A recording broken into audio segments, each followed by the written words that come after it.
Anti narcotics force Pakistan ने 31 जुलाई से 6 अगस्त के दौरान 30 मुल्कगिर कार्रवाइयों में 609 किलो मनशियात बरामद कर ली। कार्रवाइयों में 5 खवातीन समेत 28 मुलजमान को गिरफ्तार किया, जबकि 10 गाड़ियां भी कब्जे में ले ली। बलूचिस्तान ने 6 कार्रवाइयों में 424 किलो मनशियात बरामद करके 2 मुलजमान को गिरफ्तार करके 3 गाड़ियां भी कब्जे में ले ली। सिंध ने 4 कार्रवाइयों के दौरान 67 किलो मनशियात और 640 नशावर गोलियां बरामद करके 5 मुलजमान को गिरफ्तार किया, जबकि 1 गाड़ी भी कब्जे में ले ली। रावलपिंडी ने 8 कार्रवाइयों के दौरान 60 किलो मनशियात बरामद करके 10 मुलजमान को गिरफ्तार किया और 5 गाड़ियां भी कब्जे में ले ली।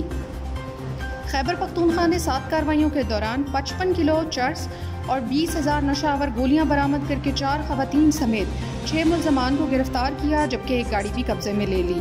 पंजाब ने 5 कार्रवाइयों के दौरान 2 किलो मनशियात बरामद करके खातून समेत 5 मुलजमान को गिरफ्तार किया।